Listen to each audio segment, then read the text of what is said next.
My name is David Candelora, and today I'm going to be talking about how to rent and grow rich. I purposefully chose the word grow because it's something that's going to happen over time. It's not an overnight thing. And this is a way that we can make that happen, and it's kind of a path to show you how to get there. Just a show of hands, how many people here actually own an investment property? Anything? A good number of you. Excellent. I started, well, we'll go to the next one. Who is this guy? I started investing about 16 years ago. My father's been doing this for over 40 years. He started in the late 70s. He was a contractor. He got tired of being screwed over by his clients, so he thought it'd be better to get screwed over by his tenants. So he bought multifamily housing. I bought my first property in 2003, and I'm going to kind of walk you through that story. On my journey through there, I started a property management company. We started a RE/MAX company with my cousin Mario, who's here. I've got a couple of awards and accolades, which are pretty cool. I am a member of the Forbes Real Estate Council for Connecticut. I was honored with that about a year ago this time, so that was pretty neat. Still yet to get anything published, but that'll come eventually. Keep trying. What we will discuss today is why we're investing, how to analyze an investment, how to invest, where to invest, and ultimately the end game. What I'm not going to get into too much is how to find the deals, how to fund the deals, and property management. Not a lot of time for that, and probably take a whole day talking on almost all these topics. Everybody knows the fears of real estate investing, right? Anyone want to throw some out there? Why you haven't in? Anyone who doesn't own something? Any fears you have? Lose money. That's a good one. Anyone else? Be a landlord. Having to be a landlord. Excellent. So these are a couple of the common fears: evictions, repair costs, improvements, lawsuits, underpaid or unpaid rent, vacancies, and tenant damage. This is mostly what I hear about everybody when they come in. Everybody's got an uncle or a cousin or a friend who rented to a tenant, and the tenant stopped paying the rent. And they didn't know what to do. And $14,000 later, they finally threw out the tenant, sold the house, and swore they'd never do it again. So there's obviously a disconnect there and something wrong.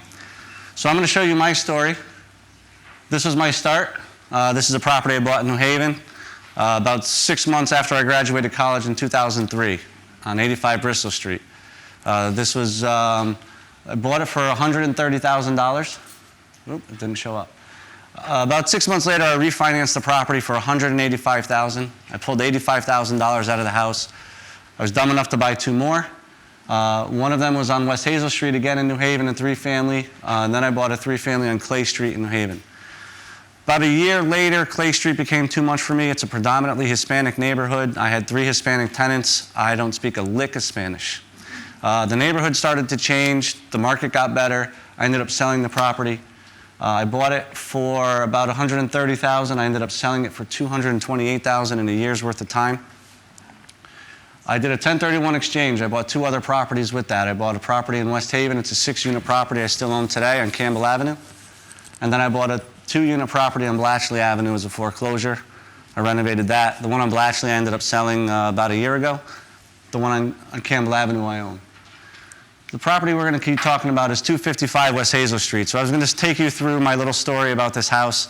I love this house. Some of the RE/MAX guys get tired of me talking about this house. But this is the house. This is the blue chip.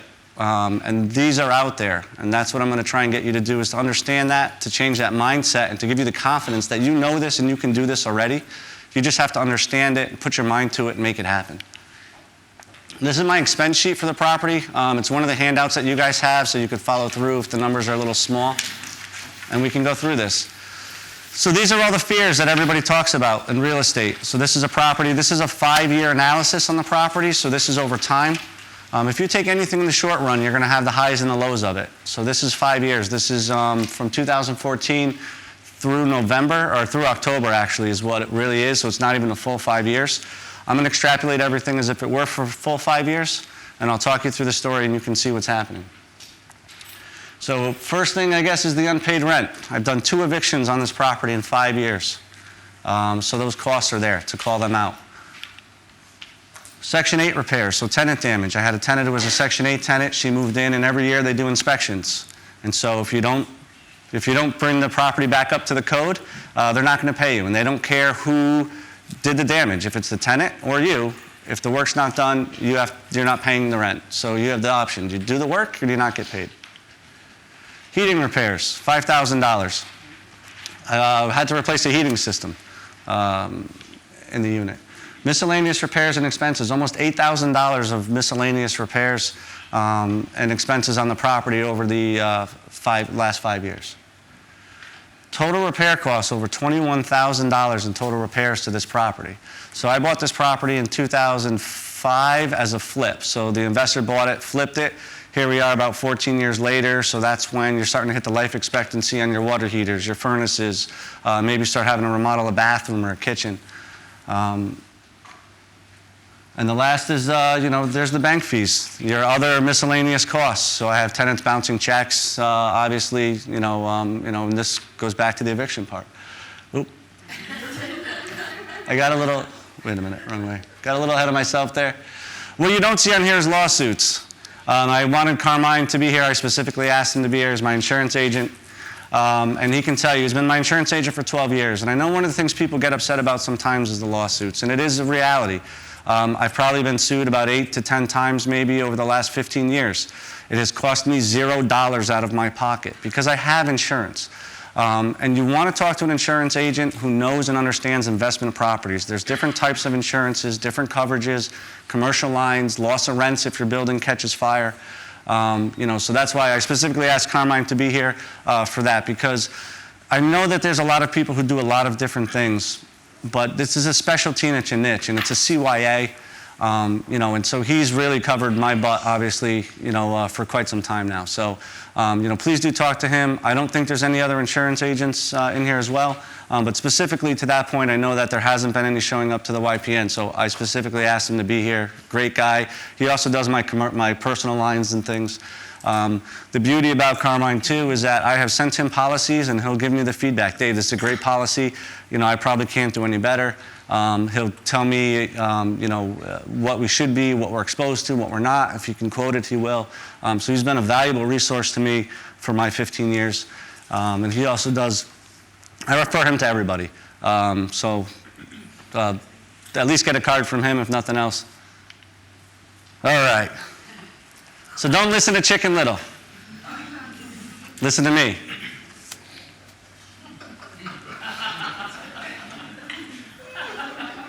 That's my joke. 255 West Hazel Street. This is what I left off those expenses and we did not talk about. This is the income of the property over 5 years, $177,000.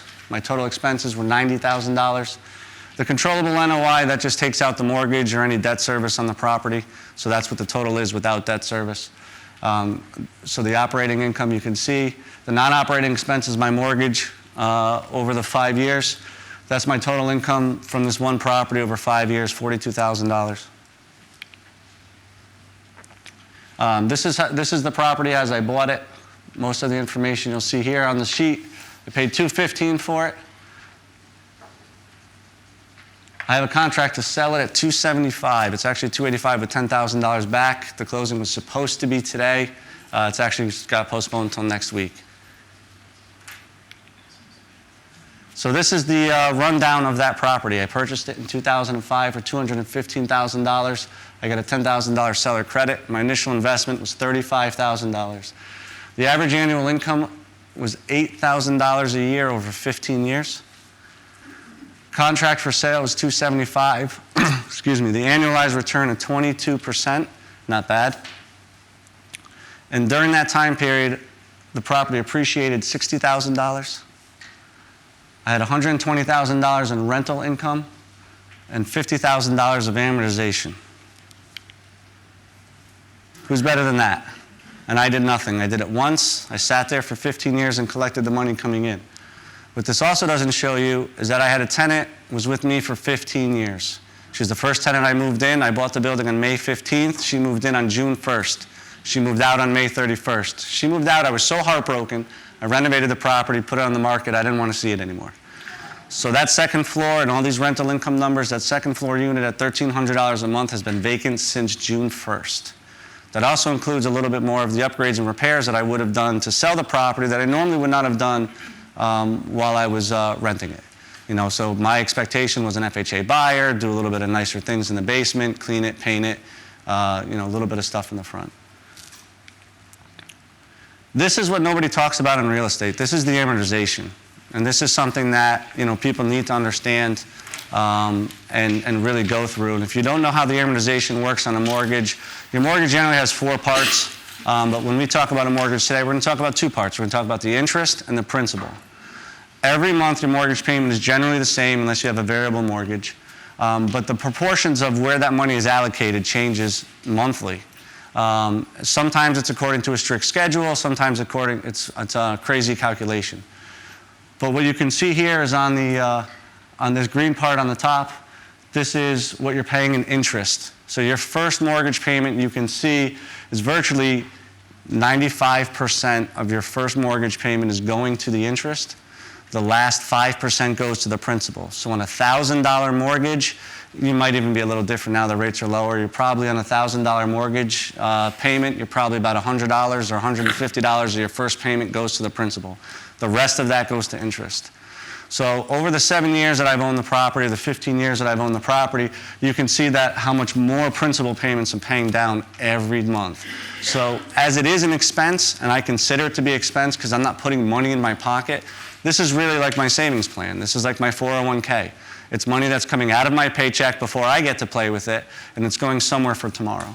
And this is a very valuable tool, and people don't understand. I read a lot of stuff about comparing stocks to real estate and all these things, and obviously I'm a real estate guy. There is no comparison between stocks and real estate. In real estate, I was controlling a $215,000 property with $35,000. I had 20% stake in that. I owned the entire property. Now, obviously, it was leveraged, but all of the gains of that property came directly to me. Is one point. The second point is that when you consider the mortgage payment, the entirety of the mortgage payment, and you value a property based on what you're putting in your pocket, the longer you own that asset, not only do you get the growth on the entire value of the asset, not on what you put into it. So in a stock, you have a $100 stock, it goes 6%, you only gain $6. But on this property, if it went up 6%, I gained $12,000, not on my $215, what I purchased it for, but on the $35,000 that I put into it. And those are powerful numbers, especially over time, they magnify. So this is really important to understand that. There's a lot of misconceptions, too, about refinancing properties, which I'll get into maybe a little bit later if we don't run too much on time here. So this is a very valuable tool to understand. So that amortization, literally just by holding that property for 15 years and maintaining that property, if everything stayed the same, I would have made $50,000. Now that's not pretty bad for a side job, right? A couple hours a week, maybe cutting the grass, nothing major on it. So that's the hidden returns. The thing about the amortization is obviously it's not straight lined. So through your first 7 years on paying a mortgage, and everything I did here was at 5%. Any bankers here, commercial or investment rates about 5% still? High fours? Okay. So this was all at 5%, so it's real time. Your amortization through year 7, you're only paying off 13% of the amount you borrowed. So if you borrowed $100,000, 7 years later, you roughly owe $87,000. So after all of those mortgage payments, that's what it is. But through year 10, you paid off 19%. So you paid off 6% through the next 3 years. And then through year 14, you've almost tripled that money. That's the power of amortization. And the mortgage payment stays the same. You didn't pay any extra into that. The more that you pay, it's chipping away more and more and more at those properties. So sometimes people tell you to refinance because you're saving money. You're not really saving money. What you've done is you've reset your amortization schedule back to 0, right? And then if someone said, hey, give me $100 a day for the next week, well, that would be $700. Well, then what they do is they say, okay, well, why don't you give me $60 a week for the next 2 weeks? I'm saving you $40 a day. are they really saving you $40 a day? Or even if they gave it the same amount and said, give me $50 a day over the next 2 weeks, I'm saving you $50 a day. So sometimes that money's not even allocated correctly, and what you're saving, you're not really saving the interest money that you're paying on the loan. You're actually taking your amortization schedule and you're resetting it to zero. If you make an extra mortgage payment throughout the year, does that go directly to your principal? It does, but you have to be careful because banks caught wind of that, and what banks started to do is they started to put strict amortization schedules together. Every loan is different, every bank does it differently. Some roll them like a credit card where every month they kind of calculate, so if you make a full amortization payment, you can actually skip a payment. I personally don't believe in that because I don't believe in spending $1,000 a day, $1,000 today to save $1,000 30 years from now. So that's the other power of a mortgage, is that when you're locked in on a 30-year mortgage, you're playing with tomorrow's money. So that to me is the value of that. But it depends on the schedules. Typically, yes, it will always lower. When you make those extra payments, it will always lower the principal. It just, each bank underwrites it differently, that it'll be applied differently. Does that make sense? Oh, too far ahead. So the other thing too with the properties is the longer you hold them, generally speaking, we've seen more of an up and down pattern now recently over the last 30 years in real estate than there ever has been before. A lot of that has to do with the banks. The banks, I like to say, they kind of out-stupid each other. And each one just kind of comes up with an idea to make it dumber than the other one. So first it started with the fees. Banks didn't really have fees, and they just collected the interest rates on mortgages and loans, and that's what they did. Then one bank said, hey, maybe we should start charging a fee for minimum balances. And everybody goes, oh, that's a great idea. We'll charge more money. And then that went crazy. Well, the same thing happened with the mortgages. They were giving people with 580 credit scores 130% of value of properties and promises, no verification income, all of these things. So that's created that bubble that's allowed more people to enter and exit the game, people who generally don't understand.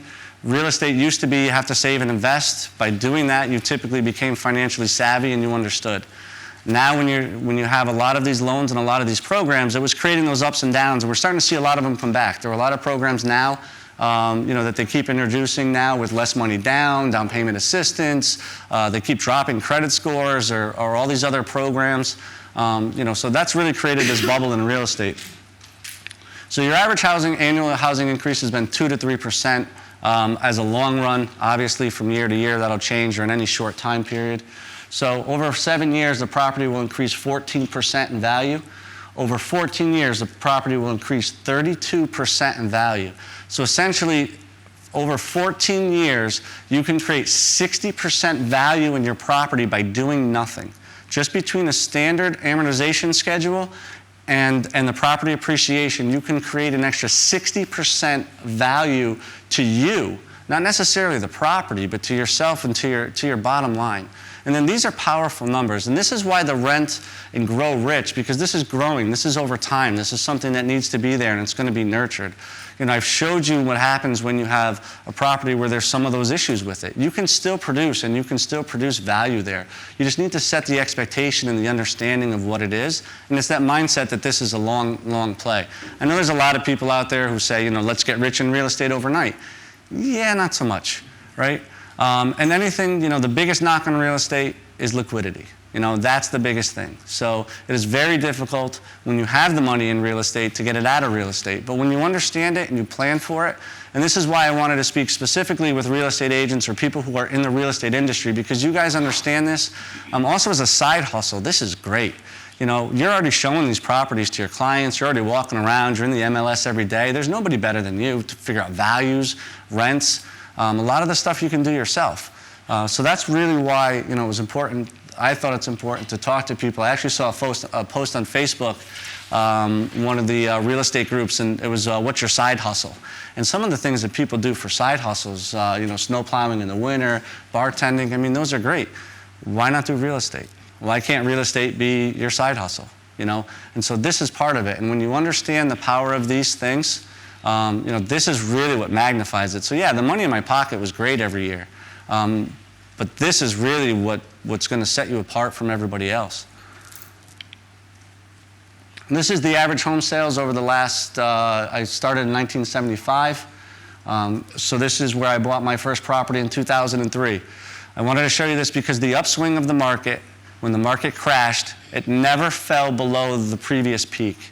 right? And so that's important because stocks adjusted over time, that happens. It doesn't happen in real estate. So this crash right here, where am I going here? So this crash right here still stayed above this boom here. And that's important to understand because it lets you know the longer you're in the game, no matter what's happening today, tomorrow will be a better day than today. And I can tell you that in this time period from 2009, these are recession lines here. In this recession from 2009 to 2010, I bought over 15 properties. And the reason being is because from 2007 to 2008, I didn't buy anything. It didn't make any sense. At that point, the numbers weren't really working. The markets were going crazy. Everybody was buying it. It was called the fog and mirror test. If you could fog a mirror, you could get a loan. So this is important to understand and to see these things. And then this, ladies and gentlemen, is what I'm really excited about. This was the curve, and that's where we are. Now, I know in Connecticut we sort of missed this housing recovery that everybody seems to be talking about, and some of our numbers are a little bit different. My view on that is we're losing those high-end home sales. Don't believe everything you see, and hear about these recessions and everything crashing and businesses leaving Connecticut. I understand it will impact. It's not, I wouldn't say it's as big of a fear as everybody else does. I am very, very bullish on real estate. The other thing too is if the market does crash, I told you I bought a bunch of properties. I had about 16 properties that I owned before 2007. And the market crashed and the value of my properties tanked. I didn't sell. I didn't lose any money. The properties were rented. And what actually happened when the markets crashed is all those people who were foreclosed, they're still living in Connecticut. They still need somewhere to live. The housing stock actually plummeted. They were reporting national vacancy rates of 2 to 3%. That's insane. The national average is like 7 or 8% vacancy. So during that plummet and during that, the rents actually increased. Right? So I bought the property, my price was fixed. I don't care what the value of it was. I wasn't interested in selling it, but I got clientele that maybe had a bad credit score because of foreclosure. If you take the foreclosure out, were they still good people? Yeah. There was less available housing because most of the properties were being foreclosed. And then you have quality people where the rents are increasing because they're not buying houses anymore. This was a great time for us in real estate and renting and property management. It was huge. Builders weren't building anymore. There's no new construction development to deal with because the markets were tanking. They couldn't get loans, So this was a great time when that crashed, and it was a great time for a ton of property managers were sitting on the sidelines waiting because the deals didn't make sense. Properties were being bought and they were over leveraged. They didn't cash flow. Everybody was buying in that time. The competition was all property managers. All the people I knew in my circle that were sitting on the sidelines for a couple years, maybe they were flipping, started buying and holding like crazy again. There's a few people I know, obviously they had big money behind them, big power, big push, industry knowledge, bought over 1,500 units over the last 6 or 7 years because they were there and they understood the market cycle. So the types of investments. These are the types of properties, really, the foreclosure, the TLC, and the flip. The TLC I like to call more of like grandma's house. It's a solid property, you'll see. So foreclosures, everybody knows what they are. They're trash properties. You're going to go in, you're going to do some serious renovations to them, or that's at least the stigma or the stereotype of the foreclosures. The risks of the foreclosures. Well, there's a lot of risk with the foreclosure. There's so many different things that can go wrong, from construction to theft to building permits to just delays with contractors and materials. Longer downtime, it's going to take a lot more time to get them renovated and up and running, so you're going to have hold money to pay the taxes, the insurance, and any loans that you may have on it, and the utilities while they're vacant. They're harder to find. There's a lot of competition because you have a lot of flippers out there and you're competing with them. And then clear scopes of work. I have always found in a lot of these bigger projects, what happens is you start to cut corners as the project delays, and maybe a wall you were going to take down, you decided not to take down, or maybe you decided to only do half the windows, not all the windows. So that always starts to convolute things because there's so many different moving parts to that. The benefits of foreclosures, more equity. That's probably the single biggest one with that. You can buy a foreclosure, you can put the equity in, you can refinance to capitalize on some of that. And generally higher returns if you're getting it in lower price points. The TLC properties, I like to call these grandma's house. These are the properties that people talk about that, good bones, is one of the terms for it. These are the ones where I laugh. You see the guys on HDTV where they get the big sledgehammer and they go to the cabinets and they smack the cabinet and the sledgehammer rattles back, because that's when they made them with real wood. These kitchens, the bathroom, these things will last forever. And in a rental property, you can get away with just putting a new Formica countertop on these. You can get away with just painting these bathrooms. So that's the difference too in the rental game versus actually buying this house to flip it. If you buy this house to flip it, you're gutting these kitchens and putting new kitchens in. So that's one of the things there. So the risks, potentially never-ending maintenance. You can get a lot of the older plumbing systems in these homes. That'll continue to cause problems. Probably about 70% of the issues that I deal with on the property management side are water-related, typically based on plumbing or roof leaks.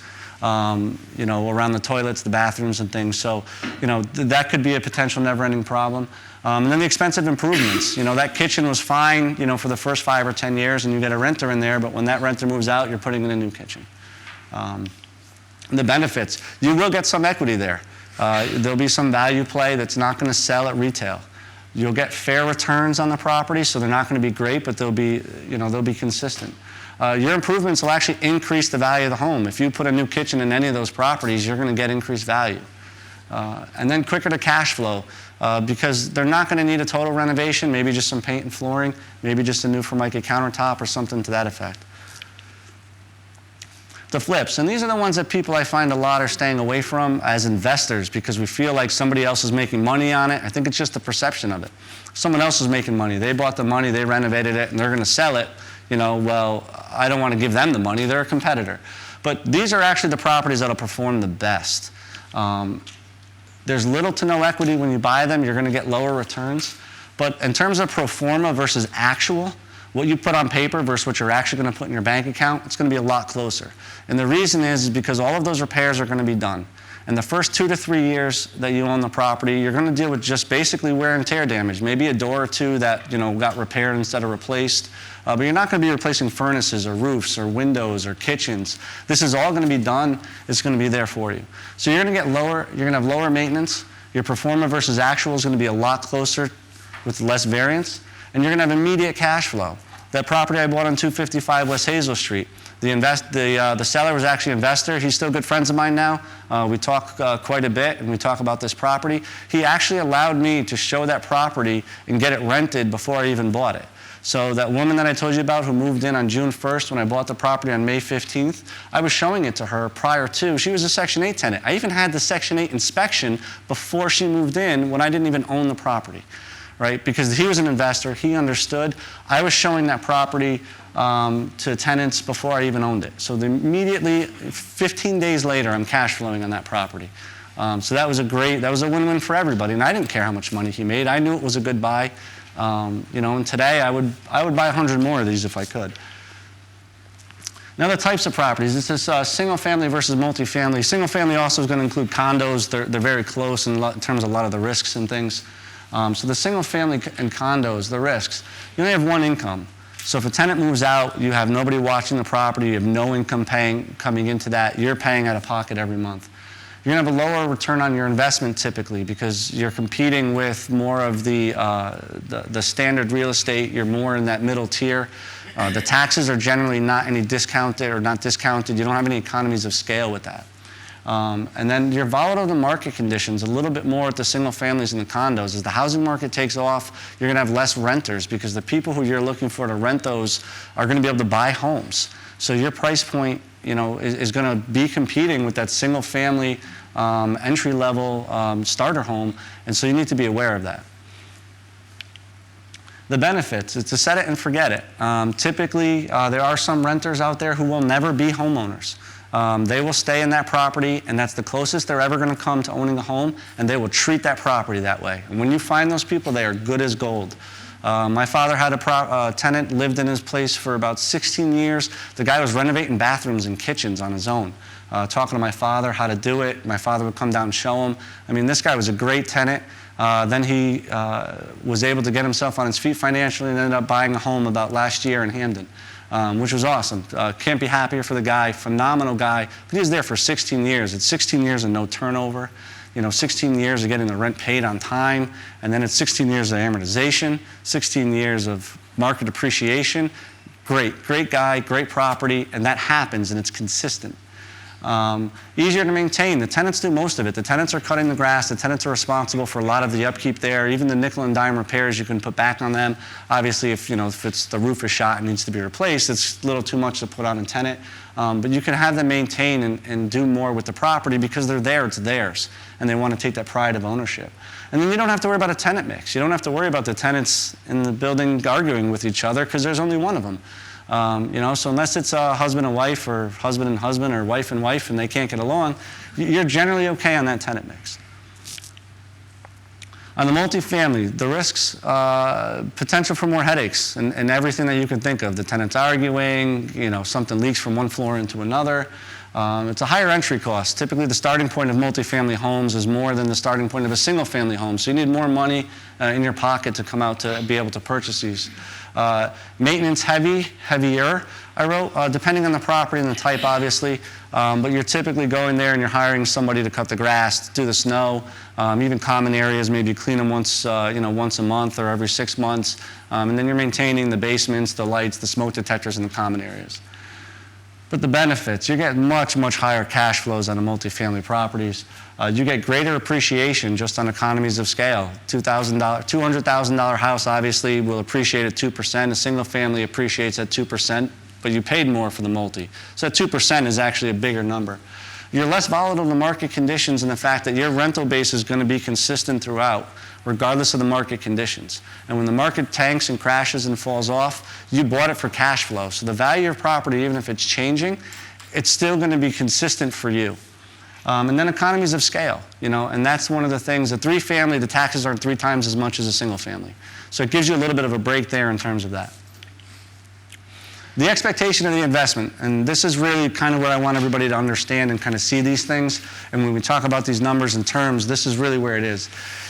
An easy property. I could find you today, there's probably about 15 houses on the MLS that I could probably even rattle off their addresses. For a single family and a condo, you're getting consistent 2 to 3% returns now. On a multifamily, you'll be under 6%. Now, these aren't cap rates. Cap rates are different. This is cash on cash return. The cap rate is essentially a financial number. If you didn't have a mortgage, what would your rate of return be? I'm assuming everybody's buying a mortgage at 25% down, being an investor. So these are actually cash on cash returns. If you have to put down 25%, you're going to expect a 6% return. If you're buying with cash, then your return is going to be the same as a cap rate. So generally speaking, when you're buying with a mortgage and the mortgage rate, interest rate is lower than the cap rate, your rate of return will be higher, okay? If your interest rate is higher than the cap rate, your rate of return will be lower, okay? So that's just kind of a standard rule of thumb. So these properties are out there all the time. Typical and standard for single family, you're looking at a 4 to 5% cash flow return and 6 to 9% for a multifamily. And then aggressive returns, you're looking at 6 or more for a single family and a condo, and 9 or more for a multifamily. So what are your goals? People ask me all the time, Dave, I want to buy multifamilies. Tell me how you buy. Well, one is, I'm a different situation than most people. The last 6 houses I bought, I think I saw one of them prior to buying it. I understand the risks in the game. I tend to trust real estate agents. I might be the only one in the room who does that. So I will go and I will buy things sight unseen based on cash flow. There's a property that I bought. The guy just wanted to get rid of it. He was obviously having trouble with the tenants, collecting the rents. I purchased the property sight unseen. It was a $325,000 property. I bought sight unseen. I talked to the real estate agent. He said, yeah, I had the fire marshal walk through. He just got pinged for 6 fire-rated doors. I said, well, great. If the fire marshal walked through and he was happy with it, what the hell am I going to do? Go tell the fire marshal he's wrong? No. So, when you get that and you understand it and you're willing to pull the trigger and you understand the risks associated with that, then you can start buying a lot more aggressively. A lot of times, too, now we're getting a ton of buyers from New York. They want to see the property. They send us a list on Monday. We say, great. Friday, send me a new list. Well, why can't we see those? Because come Friday, those are going to be on deposit, right? So that's what we're seeing now. It's also what your goals are. When I first started, this is all I did. I was an investor. I had 5 properties. If they were all cash flowing every month, I made about $4,500 a month if they were all cash flowing. If I had to replace a water heater that month, I made $3,700 because that was my money. That's what I needed to live. It's a little different now, so I don't need that now. This is a side hustle for me. So the numbers are different, the value plays are different. Now when I buy properties, I look at them and I say, okay, am I willing to hold this property for 10 or 15 years? Is this the property that I'm going to hold for 10 or 15 years? And if it doesn't answer that question, I don't want it. So these goals are important to how you're going to buy. I have an investor friend of mine. He's a mortgage broker, one of the first mortgage brokers I ever talked to. He saw me doing a lot with the investing side. He said, Dave, I want to invest too. I said, great. He bought 2 houses. We partnered together on them. He said, Dave, I got a little problem. I want you to help me out. I said, what? He said, college. He said, my kid's smart. I don't know what the hell I'm going to do. I don't have the money to send him to college. So he actually bought a condo. He owns 2 condos in Cheshire, 1 for each kid.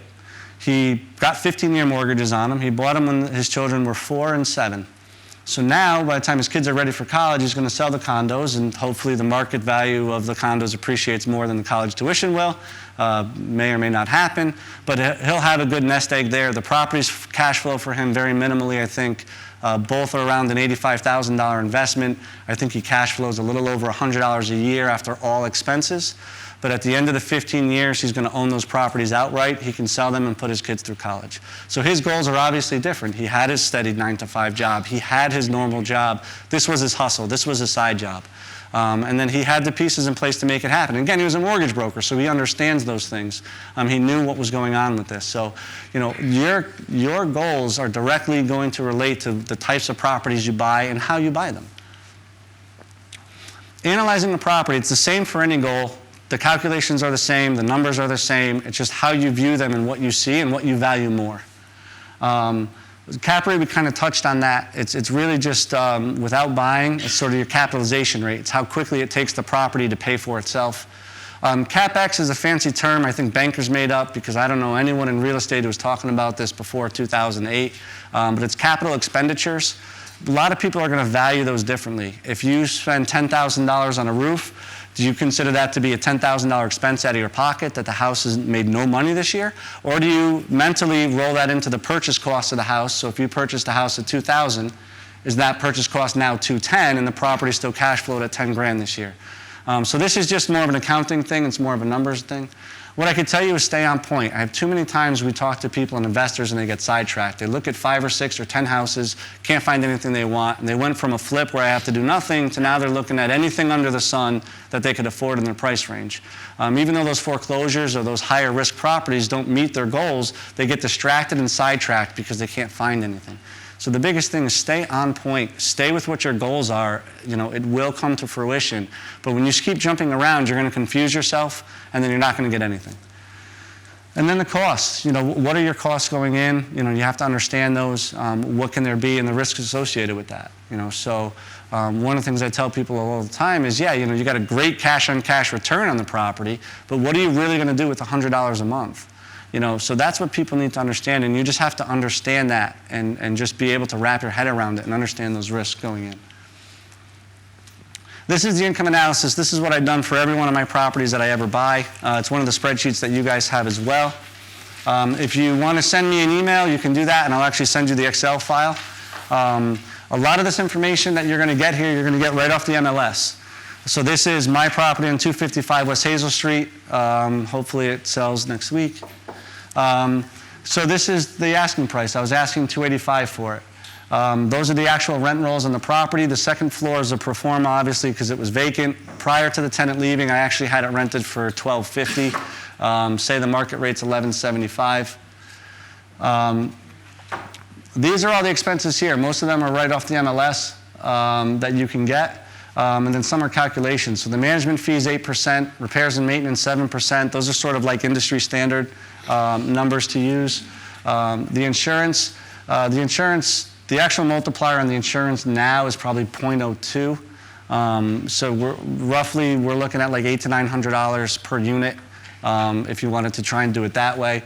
Obviously that's going to change based on the square footage of the properties, the unit mix, the types of insurance that you need, the coverage, your limits. So this is just how to analyze it. The electric here is just a common area electric. It's $35 a month. I think like $15 or $18 of that is just the maintenance fee. And when you put them all together, it tabulates everything for you. So the gross rental income on this property over a year, if everything went well, is $40,000. Vacancy rate, $2,800 at 7%. Again, I mentioned 7% is a little bit high, but it's a good number to use. So even this person buying this property from me after I bought it from a flipper and I'm selling it to him and everybody's getting their cut of the pie and all the realtors get our grubby little dirty fingers in there and pull our money out for doing nothing.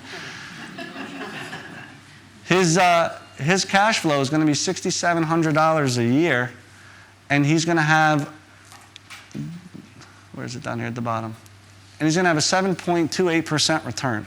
Now that's not bad for a property that's been well maintained. What I didn't mention as well is the first floor tenant's been there for 5 years and the second floor tenant's been there for 9 years. So this is a very stable property. And then his amortization, if you want to factor that in. In year 1, he's going to make an extra $3,000 just by paying his mortgage. By year 7, he's going to make over $4,000 a year just by paying his mortgage.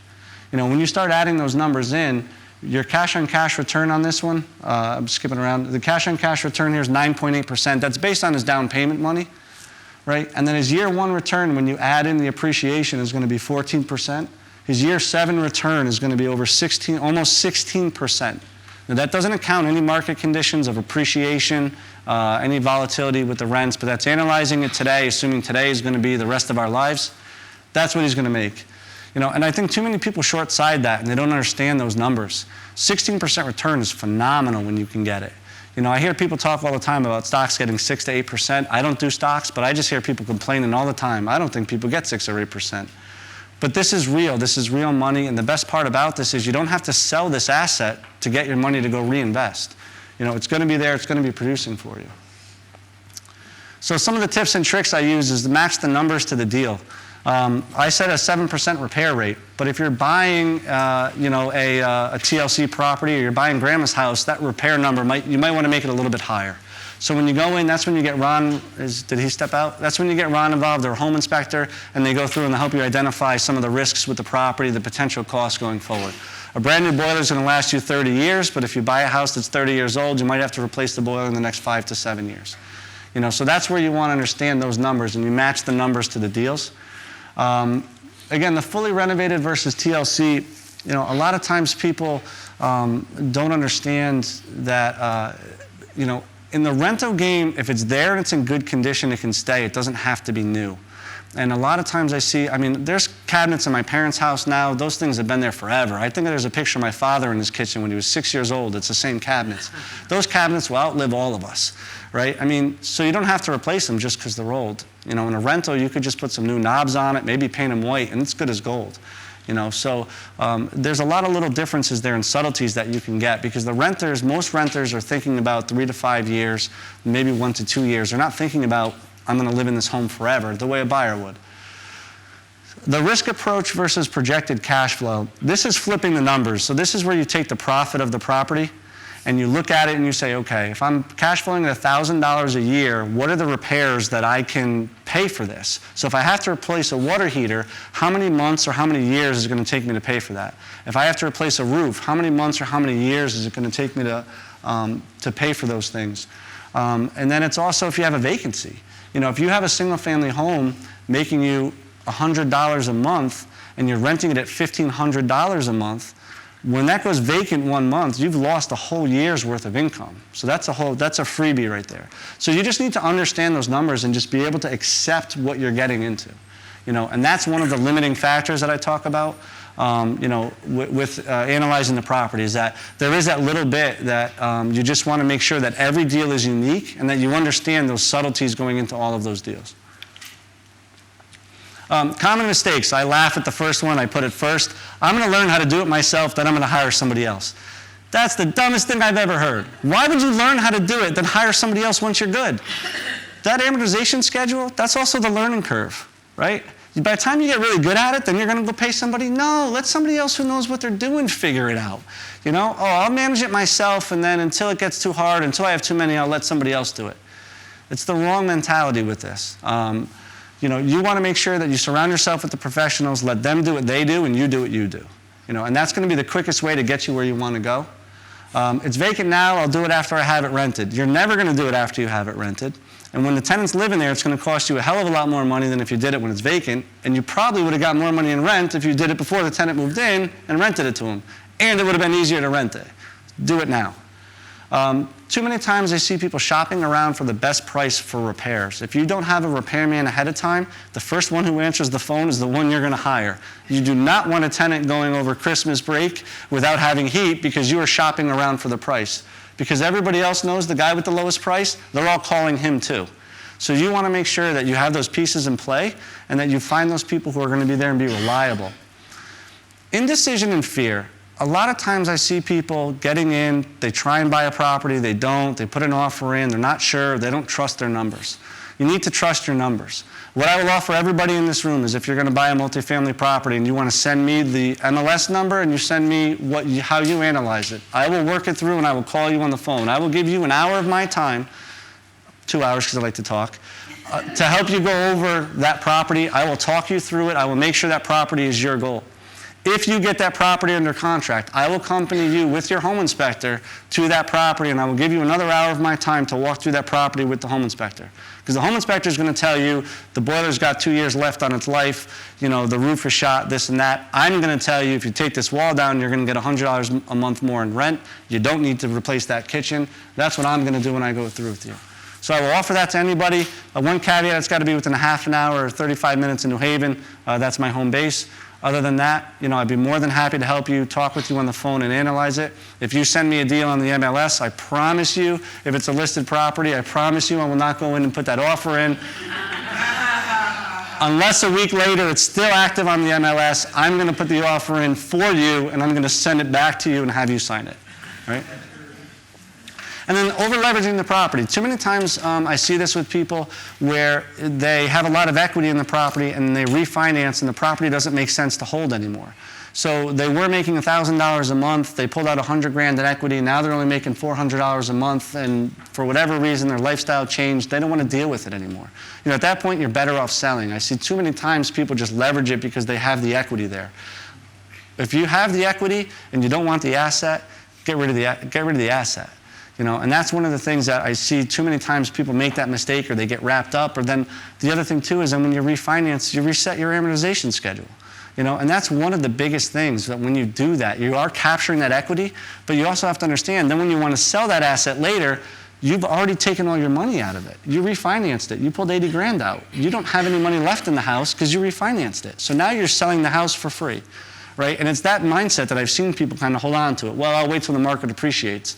It's not going to appreciate enough to give you that $80,000 back that you already sold, So that's one of the things I see a common mistake there. Some real life examples. These are properties that were on the MLS, went on deposit. This one's going to fall apart. I have insider knowledge it's going to fall apart.